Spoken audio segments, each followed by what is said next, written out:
नमस्कार सबैजनालाई म जित कुमार चौलागाई र आज पनि अर्को भिडियो लिएर म आइसकेको छु। एप्लाइड मेकानिक्स स्ट्याटिक्समा छौं हामीहरु। मैले यो भन्दा अगाडिको पहिलो भिडियोमा तपाईहरुलाई थोरै एप्लाइड मेकानिक्स भनेको के हो, यसको ब्रान्चेसहरु हैन, त्यसमा पनि हामी जुन स्ट्याटिक्समा फोकस हुन्छौं त्यो भनेको कस्तो हो, त्यसमा रिजिड बडी डिफर्मेबल बडीहरुको कुरा र त्यसपछि स्कोप्सहरुको कुरा, मैले एप्लाइड मेकानिक्सको स्कोप्सहरु के छ भन्ने कुराहरु यावत गरेर मैले पहिलो भिडियोको अन्त्य गरेको थिएँ र आज पनि म लिएर आइसकेको छु अर्को भिडियो एप्लाइड मेकानिक्स स्ट्याटिक्समा र विलम्ब नगरिकन म अब तपाईहरुलाई फर्दर अगाडि लैजान चाहन्छु। सो प्रिन्सिपल अफ मेकानिक्स अर्थात न्यूटोनियन मेकानिक्स। मैले तपाईहरुले यदि सम्झिनुहुन्छ भने पहिलो भिडियोमा के भनेको थिएँ भन्दाखेरि हामीले प्रिन्सिपल अफ मेकानिक्स अथवा लज हैन, प्रिन्सिपल अफ मेकानिक्स र लज अफ मेकानिक्सहरुलाई इन्जिनियरिङ प्रब्लममा एप्लाई गरेर सल्भ गर्ने तरिका नै एप्लाइड मेकानिक्स हो हैन। एप्लाइड मेकानिक्सको अर्थ नै त्यही हो भन्ने कुराहरु मैले गरेका थिएँ र त्यस अन्तर्गत त्यसै प्रिन्सिपल अफ मेकानिक्स अर्थात न्यूटोनियन मेकानिक्समै फोकस छौं हामीहरु। न्यूटन हैन, सर इसाक न्यूटनको जति पनि लजहरु उहाँले निकाल्नु भएको छ त्यही लजहरुमै बेस्ड छौं हामीहरु। त्यो भन्दा दायाँ बायाँ हुँदैन पनि, यहाँ न्युमेरिकलहरु सल्भ गर्दा तपाईहरुले पछि बुझ्नुहुन्छ। सो त्यसमै हामी फोकस छौं र त्यसै प्रिन्सिपल अफ मेकानिक्स चाहिँ के हो त भन्ने कुराहरुको बारेमा आज हामी थोरै चर्चा गर्छौं। यहाँनेर Newton's first law of motion भनेको छु मैले एकमा, दुईमा Newton's second law of motion, Newton third ल of motion, Newton's lodge of gravitation. यसमा म बढी विलम्ब गर्दिन। Newton's first law of motion तपाई हामी सबैलाई थाहा छ के भन्छ न्यूटन फर्स्ट ल अफ मोसनले भनेर हैन।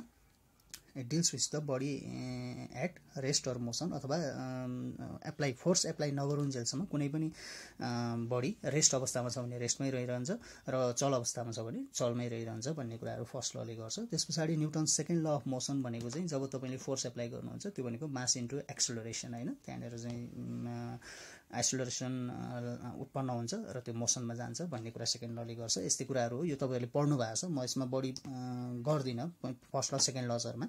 थर्ड ल अफ मोसनले to every action there is equal and opposite reaction भन्छ। त्यसैगरी न्यूटन्स ल अफ ग्राभिटेसन पनि हामीले पढेको छौं, ग्राभिटेसनल ल। तर यो चाहिँ मैले जस्ट एज एउटा मेमोरिज हैन, थोरै अब के प्रिन्सिपलहरु हो भनेर यहाँ दिएको हो। अब युज चाहिँ कसरी हुन्छ भन्दाखेरि यहाँ हेर्न सक्छौं हामी, एउटा अब्जेक्ट छ, यो अब्जेक्टलाई मानौ यतातिरबाट 80 न्यूटनको फोर्सले तानिराखेको छ र उतातिर 30 न्यूटनको फोर्सले तानिराखेको छ। मैले एउटा उदाहरण दिन खोजेँ यो लजहरुलाई बुझाउनको लागि।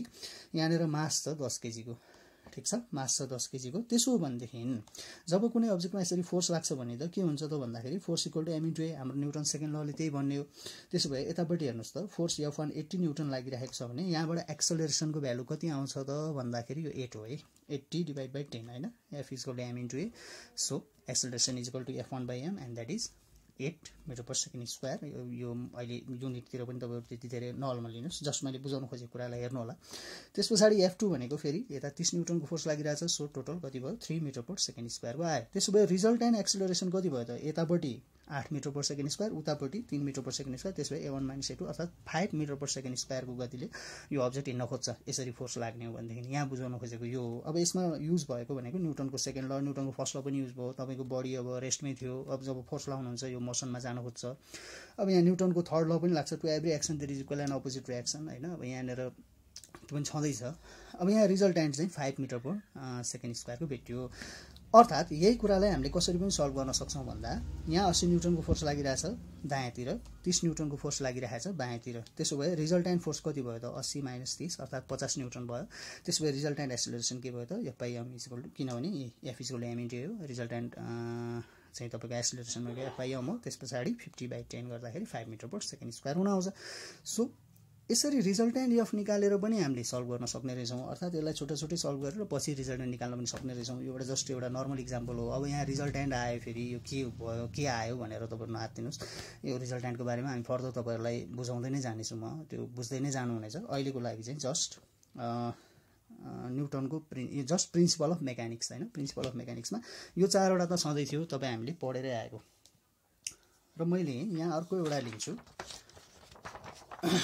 5औं नम्बरमा हेर्नुस् त, द प्यारालेलोग्राम ल अफ फोर्सेस। अब यो पनि पढेर आएको हो, फिजिक्समा हामीले पढेको छौं। अब कतिको याद छ छैन तपाईहरुले बिर्सिनु भएको छ भनेदेखि मैले यहाँ अलिकति ताजा गराउँछु। प्यारालेलोग्राम ल अफ फोर्स किन पनि हामी यहाँ हेर्दै छौं भन्दा अघि पहिलो च्याप्टरमा भने जस्तै प्रिन्सिपल र लजहरुलाई युज गरेर हामी प्रब्लम सल्भ गर्ने हो एप्लाइड मेकानिक्समा हैन। त्यही प्रिन्सिपल र लजहरुलाई एप्लाई गर्ने हो। अब यहाँ हेर्नुस् यो P भन्ने फोर्स यसरी OC डाइरेक्सनमा एउटा P भन्ने फोर्स लागिरहेको छ मानौ। त्यसपछि यो OD डाइरेक्सनमा Q भन्ने फोर्स लागिरहेको छ। यसलाई यसरी हेर्नुस् है, OC डाइरेक्सनमा P फोर्स लागिरहेको छ, OD डाइरेक्सनमा Q फोर्स लागिरहेको छ। त्यसो भए यिनीहरू दुईटाको रिजल्टेन्ट अर्थात् यो अब यसरी कुनै पनि एउटा अब्जेक्टलाई तपाईले यताबाट Q फोर्सले यताबाट P फोर्सले तान्नुहुन्छ भने यहाँ प्यारालेलोग्राम ल अफ फोर्सेसमा चाहिँ अब यसले यसरी यहाँ प्यारालेलोग्राम ल अफ फोर्स के भन्छ भने यसको रिजल्टेन्ट फोर्स कतै यसरी O देखि A डाइरेक्सनतिर जान्छ। रिजल्टेन्ट भनेको अब यहाँ अलिकति कसरी बुझाउँ भने यो एउटा अब्जेक्ट हो, यो अब्जेक्टलाई मैले यताबाट केही फोर्सले ताने, त्यसपछि फेरि यताबाट केही फोर्सले तान्न खोजेँ भने अब यो अब्जेक्ट न यता जान्छ न यता जान्छ, जान्छ कता त यसरी छड्किँदै जान्छ। अब यो कुराहरू हामीले फिजिक्समा पढेर आएको कुराहरू हो, त्यही भएर म यसमा धेरै विलम्ब चाहिँ गराउन चाहन्न, तर जस्ट अब के रहेछ त भन्ने कुरा मैले यहाँ इन्ट्रोड्युस गराउन खोजेको है त। सो यहाँनिर यसरी OC तिर P फोर्स लागेको छ र OD तिर Q फोर्स लागेको छ भने रिजल्टेन्ट फोर्स यसरी O तिर लाग्छ र हाम्रो टार्गेट भनेको एप्लाइड मेकानिक्समा यही रिजल्टेन्टमा फोकस हो। जहाँ पनि हाम्रो टार्गेट भनेको अहिलेलाई यो रिजल्टेन्टमा फोकस हो। अब यो रिजल्टेन्टमा फोकस हुनको लागि मैले यहाँ के गर्छु त भन्दा हेर्नुहोस् त, यो C बाट B तिर एउटा लाइन तान्दिन्छु, त्यसपछि यो A बाट B तिर पनि एउटा परपेन्डिकुलर लाइन तान्छु। परपेन्डिकुलर लाइन भनेपछि परपेन्डिकुलर साइन बुझिहाल्नुहुन्छ हैन। यहाँनिर अघि यसरी P फोर्स र Q फोर्स एउटा चाहिँ थीटा एंगल बनाएर लागेको थियो, थीटा एंगल, र मैले के भने यसको रिजल्टेन्ट चाहिँ यसरी R चाहिँ यो P फोर्सलाई अल्फा एंगल बनाएर लाग्यो हैन। मानौ यहाँनिर यसरी P फोर्स लागेको थियो, उता Q फोर्स लागेको थियो भने यो दुईटा बीचको एंगल थीटा यसरी हुँदै लागिरहेको थियो र यसको रिजल्टेन्ट चाहिँ अब यतातिर जान्छ छड्के हैन, छड्के रिजल्टेन्ट जान्छ र कसरी जान्छ त भन्दा यो P फोर्सलाई अल्फा एंगल बनाउँदै जान्छ, अल्फा एंगल। ठिक छ, अब हाम्रो फोकस भनेको R निकाल्नमा हो। त्यो निकाल्नको लागि हेर्नुस् त मैले यहाँनिर फर्दर अलिकति एक्सटेन्सन गरेँ। त्यसो भए राइट एंगल ट्रायंगल OAB हेर्छु म, OAB मेरो फोकस भनेको R निकाल्नुमा छ। सो OAB मा हेर्दा R भनेको के हुन्छ त, OB square plus AB square त हुन्छ नि हैन, root under R equal to root under OB square plus AB square. यो तपाईले बुझिहाल्नुहुन्छ, राइट एंगल ट्रायंगलको मैले यहाँ थ्योरम लगाएँ। त्यसपछि OB भनेको के हो त, OB भनेको OC प्लस CB हो, OC प्लस CB को होल स्क्वायर प्लस AB को स्क्वायर। भनेपछि हाम्रो कन्सर्न के रहेछ त, यो OC को भ्यालु, CB को भ्यालु र AB को भ्यालु हामीले पत्ता लगाउने हो भने हाम्रो रिजल्टेन्ट निस्किँदो रहेछ। यही कुरा हो नि हैन, हो OC को भ्यालु, CB को भ्यालु र AB को भ्यालु। अब त्यो निकाल्नको लागि मैले फेरि यहाँ के गर्छु भने राइट एंगल ट्रायंगल ACB मा हेर्छु म। अब ACB मा हेर्छु, किन ACB मा हेर्छु, हाम्रो फोकस केमा छ, CB AB र OC मा छ। OC त मसँग छ P, यहाँ हेर्नुस् है, OC त P सँगै छ। अब मलाई चाहियो CB र AB, त्यही भएर म कहाँ गएँ, राइट एंगल ट्रायंगल ACB मा गएँ। ACB मा गएर हेर्ने हो भने अब यहाँ हेर्नुस्, यो एंगल थीटा हो भने यो एंगल पनि थीटा हुन्छ। यो कसरी हुन्छ भन्ने कुरा हामीले 10 क्लासमा पढेको म्याथमेटिक्स है। यो एंगल थीटा हुन्छ भने यो एंगल, यो ACB एंगल हेर्नु है, यो एंगल पनि के हुन्छ, थीटा हुन्छ। यो कुरा तपाईहरुलाई थाहा छ। र यो राइट एंगल ट्रायंगल ACB मा CB भनेको के हो त भन्दाखेरि AC cos थीटा हो। यो पनि थाहा छ, राइट एंगल ट्रायंगलको यो हामीले पढेर आएको छौं हैन। किन भन्दाखेरि cos थीटा भनेको B/H हुन्छ। सो cos थीटा भनेको B/H हुन्छ। अब यहाँ परपेन्डिकुलर छ भने B भनेको यसको CB भयो, H हाइपोटेन्युस भनेको AC भयो, यो AB भनेको परपेन्डिकुलर हुन्छ, त्यही भएर यो CB = AC cos थीटा हुन्छ। अब AC भनेको के हो त, AC भनेको चाहिँ प्यारालेलोग्राम ल हेर्दै छौं, त्यही भएर OD चाहिँ AC नै हुन्छ हैन। OD को जुन Q भ्यालु छ यो AC को पनि भ्यालु हुन्छ, त्यही भएर यो Q cos थीटा भयो। र त्यसपछि AB भनेको चाहिँ AC sin थीटा हो। फेरि AB भनेको त AC sin थीटा हो। अब AC भने फेरि पनि के हो, Q हो हैन। यो Q त बराबर हो। सो Q हो, Q sin थीटा भयो। अब CB पनि भेट्यो, AB पनि भेट्यो र मलाई OC चाहिएको थियो। OC त यहाँ छँदैछ P, CB र AB पनि भेट्यो। अब यही कुरालाई मैले यहाँ लगेर राख्थे। यहाँ लगेर राख्दाखेरि बुझिहाल्नुहुन्छ, P square plus Q square plus 2PQ cos theta आउन आउँछ रिजल्टेन्ट। रिजल्टेन्ट त निस्क्यो। हाम्रो टार्गेट भनेको यो रिजल्टेन्ट निकाल्नु हो एउटा। अर्को भनेको यो जुन अल्फा डिरेक्सन भन्छौं यसलाई, अर्थात हेर्नुस् त यो यसरी गयो भने x डाइरेक्सनमा सिधा गयो, यो यसरी गयो भने y डाइरेक्सनमा सिधा गयो। अब यसरी छड्के गयो भने चाहिँ x अथवा y डाइरेक्सनलाई के एंगल बनाएर जान्छ। मैले यहाँ एंगल अल्फा बनाएर जान्छ भनेर अघि भनेको थिएँ। अब यदि यसले अल्फा बनाएर जान्छ भने हाम्रो कन्सर्न भनेको अल्फा निकाल्नु पनि हो। अब यो अल्फा निकाल्नु हो भने त फेरि यही राइट एंगल ट्रायंगल OAB मै हेरौं। OAB मै हेर्दाखेरि चाहिँ के हुन्छ त भन्दा डाइरेक्सन tan अल्फा भनेको AB/B हुन्छ। tan अल्फा हेर्नुस् त, tan अल्फा भनेको P/B, P भनेको AB/OB, AB/OB। AB भनेको चाहिँ के हो त भन्दाखेरि अघि यहाँ निकालिसकेको छ। AB भनेको Q sin थीटा हो। OB भने चाहिँ के हो त भन्दाखेरि हेर्नु त, OB भने OC प्लस CB हो। OC प्लस CB हो। OC प्लस CB भनेपछि OC भने त P हो, फेरि P भयो, अनि प्लस सिबी भने के त सिबी भने क्यू cos थीटा त्यसो भए अल्फा भनेको के हो त भन्दाखेरि tan inverse q sin theta by p plus q cos theta यो मैले प्यारलोग्राम लको अलिकति यहाँ बुझाएँ यो किन पनि बुझाएँ भन्दा पछि न्युमेरिकलहरुमा कतै हामीले प्यारलोग्राम लहरु लगाएर रिजल्टेन्ट निकाल्न पर्ने हुन सक्छ सो यो भयो प्यारलोग्राम ल अफ फोर्स त्यही लज र प्रिन्सिपलहरुलाई हामीले युज गर्ने हो त्यो मध्येको प्यारलोग्राम ल अफ फोर्स हैन र अर्को चाहिँ छ एउटा अलिकति यो चाहिँ नयाँ हुन्छ तपाईहरुलाई यो चाहिँ के छ भन्दाखेरि principal of transmissibility of forces र यो एउटा अर्को प्रिन्सिपल हामी यहाँ हेर्छौं हुन त अझै फर्दर प्रिन्सिपल लजहरु हेर्दै जानुहुन्छ तपाईहरुले अगाडि तर यो चाहिँ तपाईहरुलाई नयाँ हो र यसमा के छ भन्दाखेरि principal of transmissibility of forces छ र यसले के भन्छ त हेर्नुस् त it states that the state of equilibrium of body does not changes by changing the point of application of force on the same direction and on the same line of action. अब यहाँ के कुरा equilibrium भनेर कुरा आयो यहाँ त्यसपछि यहाँ हेर्नु त doesn't changes equilibrium of body doesn't changes इक्विलिब्रियमको अवस्था चेन्ज हुँदैन पोइन्ट अफ एप्लिकेसन कुरा आयो यावत कुराहरु आछ अहिले नआतिहाल्नुस् यो इक्विलिब्रियमको कुरा त हामी अझै हेर्दै नै जान्छौं फर्दर सो भएको हुनाले यसमा झस्किनु पर्ने केही छैन जस्ट यसलाई एकचोटी फेरि पनि हेरौं principle of transmissibility of force it state that अर्थात के भन्छ त्यसले भन्दा The state of equilibrium of body doesn't change. कुनै पनि एउटा बडीको इक्विलिब्रियममा छ भन्नु त ल यो बडी मैले इक्विलिब्रियममा छ भने यो दायाँ पनि गर्दैन बायाँ पनि गर्दैन तल पनि गर्दैन माथि पनि गर्दैन इक्विलिब्रियम जस्ता जस्तै छ सिधा छ यसमा तपाईले फोर्सहरु यसरी लाउनु भएको छ कि ताकि यो इक्विलिब्रियम कन्डिसनमा रहन्छ फोर्सहरु लागे तापनि यहाँ भन्दाखेरि अलि अचम्म लाग्ला यहाँ फोर्सहरु यसरी लागेछ कि बराबर भइरहेछ हैन इक्विलिब्रियम र यहाँ के भनिराखेको छ भन्दाखेरि the state of equilibrium of body doesn't change अर्थात यसको इक्वेसन अफ इक्विलिब्रियमको यो बडीको इक्विलिब्रियमको अवस्था चेन्ज हुँदैन रे by changing the point of application of force on the same direction यहाँ सेम डाइरेक्सन कुरा आयो and on the same line of action अर्थात यहाँ एउटा एक्जाम्पल हेरौँ हामी यो बी एउटा वस्तु छ यो बी लाई एउटा डोरीले हामीले तान्न खोजिरहेछौं यहाँनेर यो डोरीमा त विभिन्न पोजिसनहरु हुन्छ यहाँ मैले 1 पोजिसन भने यसलाई 2 पोजिसन भने मानौ अहिले 1 पोजिसनमा बसेर मैले एउटा पी फोर्स लगाएर यो बी लाई तान्दै छु सिधा अब मैले फेरि यही बडीलाई यही अब्जेक्टलाई यो फोर्स चाहिँ p1 पोजिसनमा नलाएर मैले 2 पोजिसनमा लगाएर मानौ 2 पोजिसनमा लगाए भने यो बडीको अवस्थामा कुनै पनि परिवर्तन आउँदैन रे अर्थात यो पी फोर्सले यदि यो बडी हिड्न खोजेको थियो अथवा रेस्ट अवस्थामै थियो भने पनि यो पी फोर्स 1 पोजिसनमा लाउनु र 2 पोजिसनमा लाउनुले यसको अवस्थालाई केही पनि असर गर्दैन इक्विलिब्रियमको अवस्था भने यो मोसनमा पनि हुन सक्छ रेस्टमा पनि हुन सक्छ अहिले फर्दर आउँछौं हामीहरु तर यहाँ हेरौं अहिले पी फोर्स लाउन खोज्दा ल यो बडीलाई मैले पी फोर्स लगाएर यहाँबाट तान्न खोज्दै छु हैन यहाँ एउटा डोरी छ डोरीलाई मैले पी फोर्स लगाएर 1 पोजिसनबाट तान्न खोज्दै छु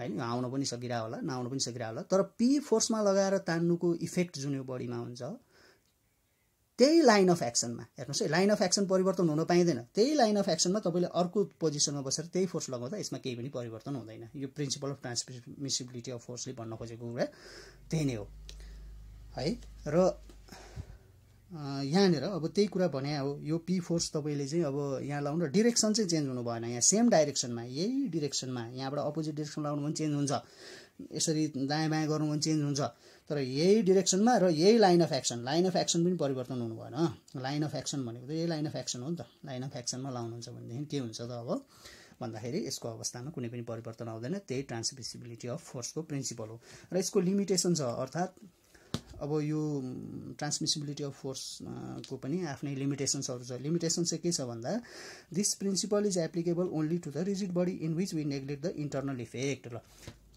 यो रिजिड बडीमा मात्रै लागू हुन्छ रे अब रिजिड बडी नै पढ्ने हो हामीले अघि रिजिड बडी त पहिलो च्याप्टरमा तपाईले बुझिसक्नुभयो यसको लिमिटेसन भने चाहिँ यो अरु बडीमा चाहिँ लागू हुँदैन यो प्रिन्सिपल कस्तो बडीमा लागू हुन्छ रिजिड बडीमा अब हामीले के गरेका छौं त भन्दा कस्तो बडीलाई रिजिड भन्छौं अनि वास्तवमा रिजिड त बडी कुनै पनि थिएन तर के कारणले रिजिड भने हो भन्ने कुरा च्याप्टर 1 मा थाहा पाइसक्नुभयो पहिलो भागमा सो यो दोस्रो भागमा चाहिँ यहाँ जुन principal of transmissibility of force आयो यो भने के रहेछ भन्ने कुरा पनि तपाईले बुझ्नुभयो र यसको लिमिटेसन केमा रहेछ रिजिड बडीमा मात्रै लागू हुन्छ ठीक छ हामी रिजिड बडीमा फोकस छौं सो रिजिड बडीमै लागू भइरहेछ हैन सो यो एउटा उदाहरणबाट मैले तपाईहरुलाई यो बुझाउन खोजेँ त्यसो भने इक्विलिब्रियम भने के हो त अब यहाँ अलिकति ठूलो कुरा चाहिँ इक्विलिब्रियमको आयो यहाँ सो अघि मैले भने इक्विलिब्रियम भनेको चाहिँ त्यस्तो बडी यहाँ हेर्नुस् है an object or a body is said to be in equilibrium हामी कुनै पनि बडी अथवा कुनै पनि अब्जेक्टलाई इक्विलिब्रियम अवस्थामा छ भनेर त्यति बेला भन्छौं if the body is at rest or is moving at a constant speed, मानौ यो बडी रेस्टमा छ भने पनि यो इक्विलिब्रियम हो।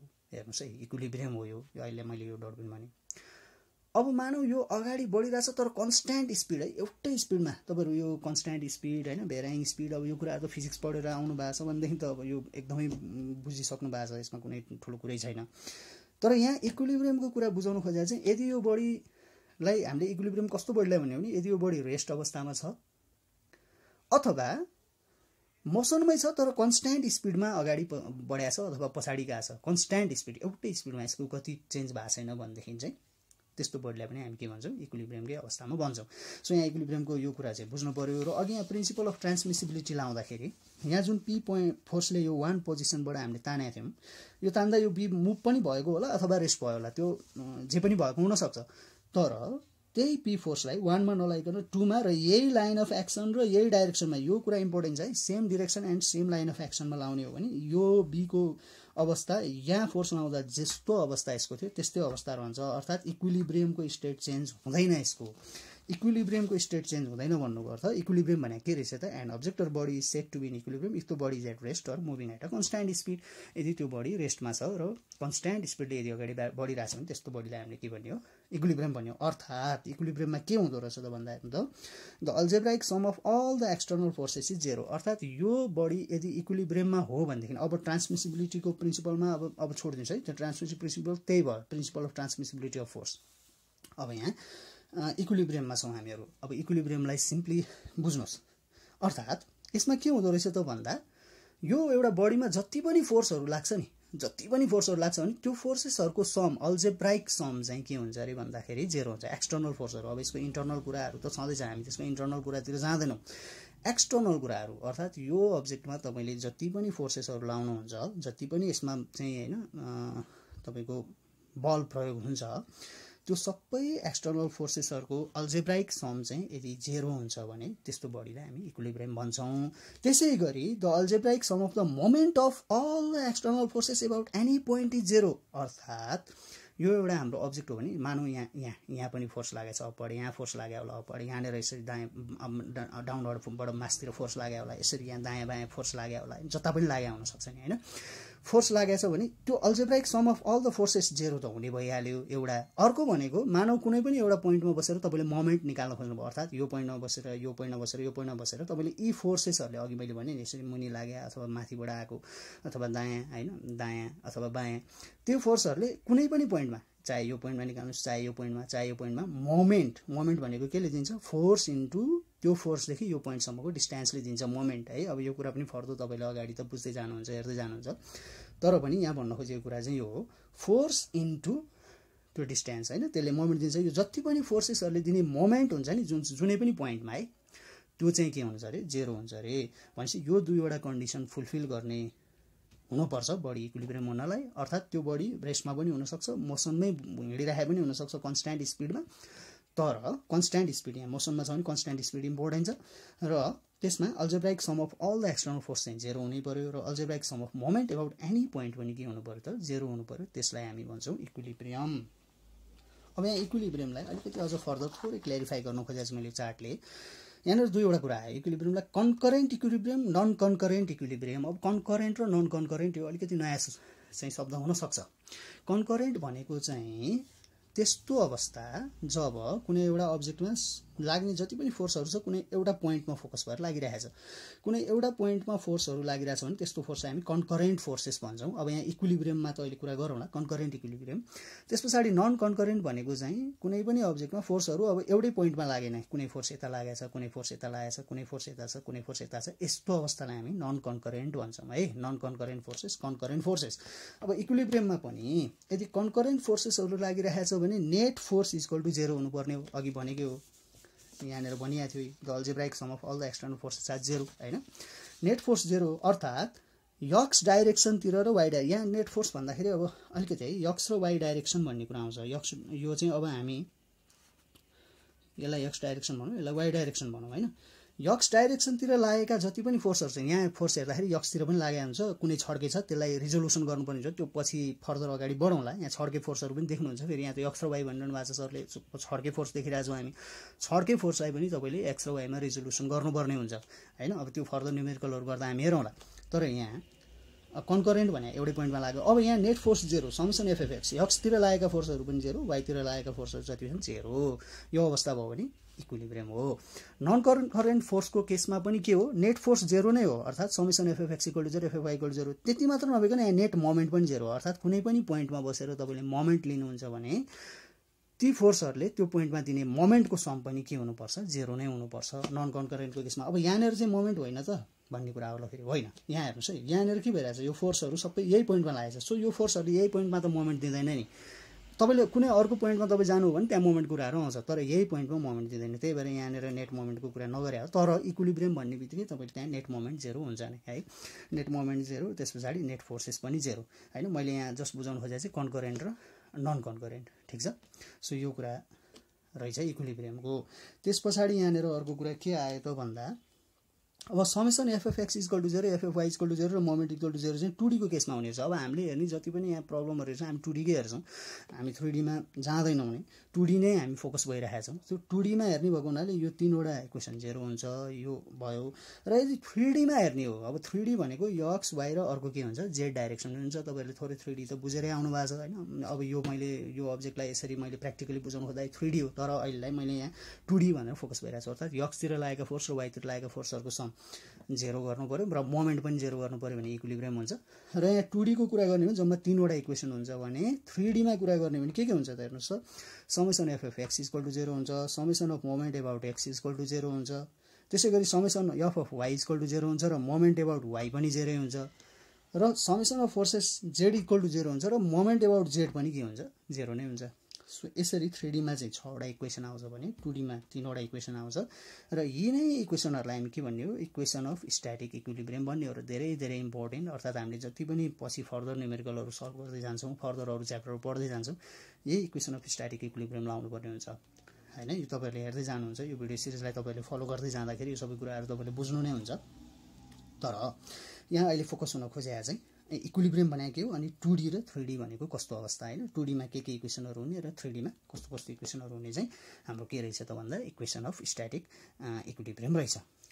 सो आजको केसमा हामीले यदि हेर्ने हो भने हेर्नुहोस् त, मैले तपाईँहरूलाई प्रिन्सिपल अफ मेकानिक्स होइन, प्रिन्सिपल अफ मेकानिक्स के त्यही लज र प्रिन्सिपलहरू एप्लाई गर्ने हो। त्यही भएर न्युटोनियन मेकानिक्समा हामी फोकस हुन्छौँ भन्ने कुराहरू गरेँ। न्युटन्स फर्स्ट ल, सेकेन्ड ल, थर्ड ल, ल अफ ग्राभिटेसन, त्यस पछाडि कुनै पनि एउटा अब्जेक्टमा यसरी फोर्सहरू लाग्दा रिजल्ट्यान्ट निकाल्ने। अब यो फर्दर न्युमेरिकल गर्दा बुझि नै हाल्नुहुन्छ, मैले जस्ट ल अफ मोसनहरूको लागि यो कुराहरू गरेका थिएँ होइन। त्यस पछाडि भनेको अर्को हामीसँग आयो प्यारालेलोग्राम ल अफ फोर्सेस, यो तपाईँ हामीले पढेरै आएको कुरा थियो। सो प्यारालेलोग्राम ल अफ फोर्सेसमा होइन के हुन्छ, यो रिजल्ट्यान्ट कसरी निकाल्दो रहेछौँ र त्यसको डाइरेक्सन कसरी निकाल्दो रहेछौँ, एउटा सानो डेरिभेसन पनि छ। यो डेरिभेसनकै पार्टमा त तपाईँहरू जानु नपर्ला, तर यो इम्पोर्टेन्ट छ, भरे फर्दर न्युमेरिकल गर्दै गर्दाखेरि कहीँ प्यारालेलोग्राम ल लगाउनु पर्ने हुनसक्छ। र अलिकति नयाँ चाहिँ तपाईँहरूलाई यो थियो principal of transmissibility of forces होइन, अर्थात् कुनै पनि वस्तुमा सेम डाइरेक्सन र सेम लाइन अफ एक्सनमा तपाईँले पोइन्ट अफ फोर्सको चाहिँ लाउने, point of application of force चाहिँ तपाईँले चेन्ज गर्दैमा यसको इक्विलिब्रियमको कन्डिसनमा कुनै पनि चेन्ज आउँदैन भन्ने कुरा भएको थियो। यसको लिमिटेसन भनेको रिजिड बडीमा मात्रै युज हुन्छ, यो अरू बडीमा हामीले लागू गर्न सक्दैनौँ। र फेरि रिजिड बडीमै हाम्रो प्रब्लमहरू फोकस हुने भएको हुनाले यो ल हाम्रो लागि इम्पोर्टेन्ट छ, अर्थात् यो फोर्स हाम्रो लागि इम्पोर्टेन्ट छ। यो युज कसरी हुन्छ भन्ने कुरा न्युमेरिकलमा देख्नुहुन्छ, यहाँ युज भइरहेको हुन्छ है।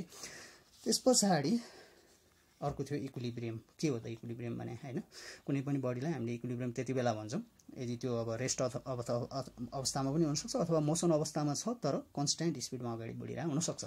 र algebraic sum of external force zero हुन्छ त्यो अवस्थामा, र अल्जेब्राइक सम अफ मोमेन्ट पनि के हुन्छ त जेरो नै हुन्छ तपाईँ इक्विलिब्रियम भन्नुहुन्छ भने। त्यस पछाडि इक्विलिब्रियमलाई मैले लास्टमा एउटा चार्टबाट कन्करेन्ट नन कन्करेन्ट भनेर अलिकति कन्करेन्ट र नन कन्करेन्टको पनि कन्सेप्ट दिन खोजेको। र यहाँ अर्को प्लेन पनि हो है, यो एउटै प्लेनमा लागिरहेछ, अर्थात् यहाँ प्लेन भन्दाखेरि अब बुझ्नु नै हुन्छ होला, प्लेन होइन, यो प्लेनमा लागिरहेको छ यो फोर्स है।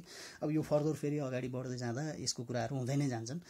सो यहाँ अलिकति आएको नयाँ नयाँ टर्म्सहरूको बारेमा त्यति कन्फ्युज नहौँ। जस्तो यहाँनिर आएको थियो same direction on the same line of action हैन, यो कुराहरूलाई ध्यान दिनुपर्ने हो। यो जस्ट स्टेटमेन्ट हो। फर्दर यहाँ न्युमेरिकल गर्दा नै बढी फोकस हुन्छौँ हामी, न्युमेरिकलमै फोकस हुने हो फेरि पनि।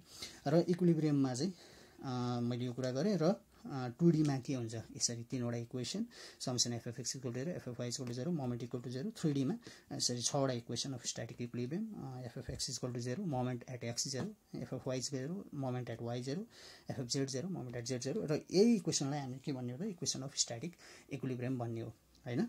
सो यसरी आजको यो सेकेन्ड भिडियो पनि मैले यहाँ इन्ड गर्छु।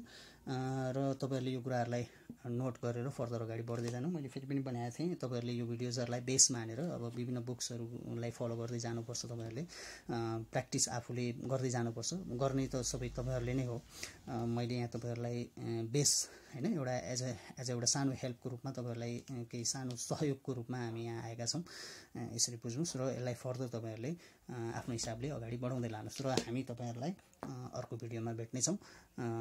सो तबसम्म तपाईहरु प्र्याक्टिस गर्दै रहनुस्, स्वस्थ रहनुस्, stay good, thank you, take care.